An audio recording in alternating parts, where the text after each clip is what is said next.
All right, guys, let's get into the five worst characters in a book series. All right. Now, the first one that we're starting off with, he kind of snuck his way onto this list. I feel much more strongly about the top fourth, but this is relevant. It's a more recent hate that I have. In fact, my hate for this person is a large percentage of why I didn't enjoy the book series that he's in. I got so absolutely angry with Verities in the Farseer trilogy. That man is a complete incompetent buffoon. Now, I know everybody's going to say, what about Regal? Regal is a piece of work. Oh, why don't you hate Regal? Regal's the villain, and you're supposed to hate him, and he's not even like particularly hateable. He's almost a caricature of a villain. So, whatever. Like, he's the villain. Yeah, I don't like him, but I don't hate him. I don't have a deep burning just dislike for him in my soul, but I do for Verities. He just completely incompetent, and his excuses for being incompetent don't make any sense. And it actually is, he's more of the villain than Regal is. I know Regal's the one doing everything, but Verities, just do something. Your brother, who is supposed to come off as this completely incompetent person, is running laps around you. You're not doing anything for him. And whenever you do, you end up in his presence, you smack him down. No problem. You see Verities and Regal together, and Verities is like, you're just a little bitch. And yeah, because Regal is. Then why don't you just do something outside of that? Because then when Verities has the opportunity to defend Fitz, he goes, it's not my place to do that. Actually, it is your place. You're the king in waiting. You're the crown prince. You're the one that's going to take over the kingdom. How is it not your place when you smack down your brother in all these other different places? I'm like, well, Fitz needs to protect himself. He's a child for most of the books. It's a whole point that Verities is trying to protect him. So do it. And then everything that revolves around their dad. Why is Verities allowing his brother to put the people in control around his dad? Why is it that no one else puts a single soldier at his dad's door, at the king's door, the dying king? Why doesn't Verities have a single healer there to help out? Why is he just letting it all be done by Regal, who we all know is trying to at least take the power from Verities? It makes absolutely no sense. And I know people are going to be like, well, he's busy with the ships. He's busy with the ships and he's addicted to the skill. Yeah, I get it. He's addicted to the skill and he's busy with the ships. He could still have a doctor in the room with his father instead of letting Regal have a doctor in the room, especially after they go in there and they find all the drugs and his dad is completely disheveled. It's a mess in there. All they do is let the cleaner come in every once in a while. Why didn't he replace the guy in charge at that moment? Or once again, just put someone else there with that guy. Just have one guard so that you can be watching what's going on, so that Regal doesn't just have carte blanche to do whatever he wants. It makes absolutely no sense. It's the one single thing that holds back the that series. Like that book, specifically the second book in that series, is a 3 out of 5. It's just bad. I mean, the book's not bad. It's a great book. I like the trilogy just fine. But I hate Verity so much. That man is just terrible. Now we're gonna get two people from my favorite book series of all time. These two fully belong to be on this list. In fact, these were my most hated people in literature for a very long time. It's really crazy that in the last few years, well, actually, this year alone, somebody just superseded this list. But we'll get to him. There's a lot to be said about him. But either way, let's get into the two worst people in the Wheel of Time. Number 4 on my list is Gowan. And some people are like, wait, did he say Gowan? Yeah, I said Gowan. I didn't say Galad. I said Gowan. Gowan is terrible. And it's so sad because I liked Gowan for so much of the book. He was really good. And then he just becomes a needy, whiny boyfriend. And he gets the one of the best characters, probably the third best character in the entire series, who has like probably the second best arc in the entire series, killed. Yeah, he gets Egwene killed. It's his fault. It's 100% his fault. He's a dumb little man. And I, oh god, my hate. Like, and it's one of those things where like you reread the series again, because I've read that series way too many times. I reread too much, honestly, and I'm trying to stop rereading books and read new books more often now. But the more you read that book, the more you hate Gowan. Egwene should have got with Galad. He was the better choice, turns out. He was the one. He was the right one. I partially blame Elaine for this, for pushing Egwene towards Gawain. I know Elaine loves her full brother way more than her half brother.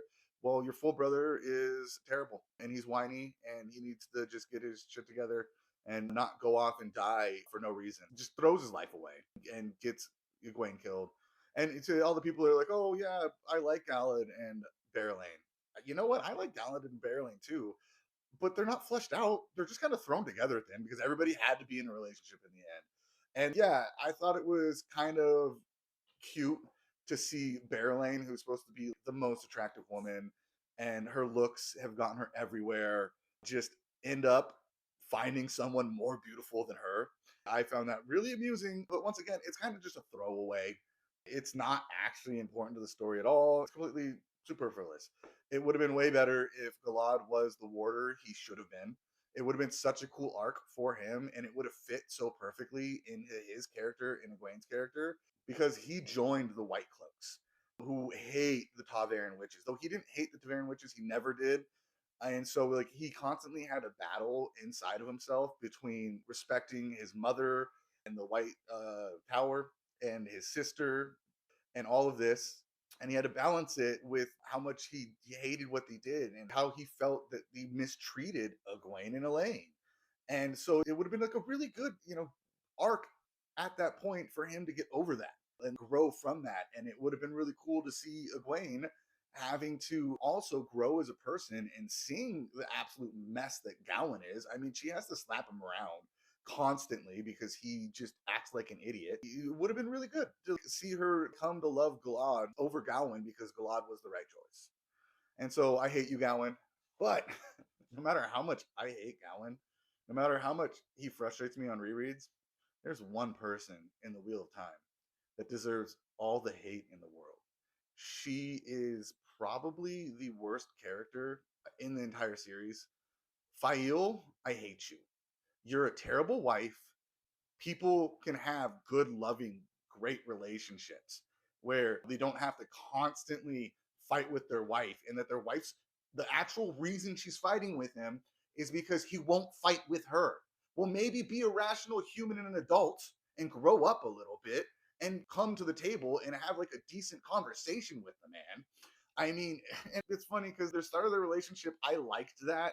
She was kind of headstrong and that he wins her over, and then they get married and she just becomes the devil. It's also amazing that you see a somewhat redemption arc and you see a man that's better for her later on when you she's captured by the Aiel.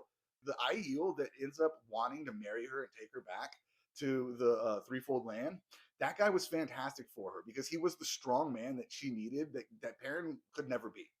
Perrin is just too weak-willed, and I know a lot of people love Perrin out there. I love Perrin too, but we have to watch his emotional turmoil about coping with his wolf brother side in every single book. Every book we get an ending where it's like I'm cool with the wolf brother inside of my life now, and then the next book he's not. He's not going to be a guy to stand up, and you could say he does at the end, but no, it's too late.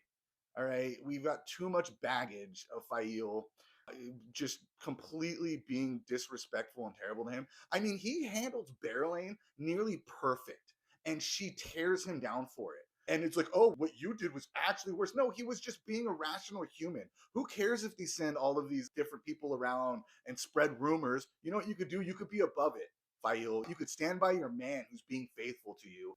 All right. Now let's get on to the part of the list that are actual villains in their stories. And this next person I thought would be the top of my most hated list for a long time. I didn't think there would be characters to top him. It At the end of the day, I mean, there's no defense of him, and I know a lot of people are going to talk about the defense of him, and I'll get into that in a second. But in the Cosmere, there is one character that stands above the rest as the most terrible, and that is Moash. And let's get the Moash did nothing wrong people out of the way. Okay, you're edgy. I hope it makes you feel cool to say that. I really do. I hope that when you say that, you're like, oh man, I'm so good at making people angry and I can justify it and it makes me different and unique. It doesn't make you different and unique. It just makes you look like you're trying too hard. Keep trying. It's fine. I'm cool with it, but I'm just going to call you out as you're not that cool. You're not that edgy. It's not some revolutionary take, and you're probably pissing off a lot of people. But as somebody who loves pissing off people, it doesn't piss me off. Keep up with your Moash did nothing wrong. You're wrong. Moash did plenty wrong. Let's get into why people say that. And it is because you hear Moash's backstory and he becomes who he is in a very justifiable way. Because Moash is the anti Kelsier. He has the same arc as Kelsier, except for he makes all the wrong decisions. But it doesn't stop the fact about what he does and how much I hate him for it. You killed Teft, Moash. You killed Teft. And you're hunting down your Bridge 4 brethren. And I know Moash did nothing wrong precedes that, and I hope many people in the Moash did nothing wrong saw the error of their ways after that one. But a lot of them didn't, and Moash is terrible, and I hate you. I absolutely hate you, Moash. Now, on to the man that defeated Moash. The man who did something so terrible and becomes so easy to hate. The way this man is written, you start off liking him in the beginning. He comes off very reasonable. And then as the story progresses, you start realizing the flaw in its character and you start seeing how just full of it he truly is. You start really getting a grasp of how deranged and pathetic of a human being this man is. And then he goes and does the absolutely most unforgivable thing. His name was Cassius, and his honor remains. I hate you, Lysander. I hate you with a burning passion deep within my soul. You are a weak man. You are a terrible human being, and Pierce Brown, you're an asshole for writing him.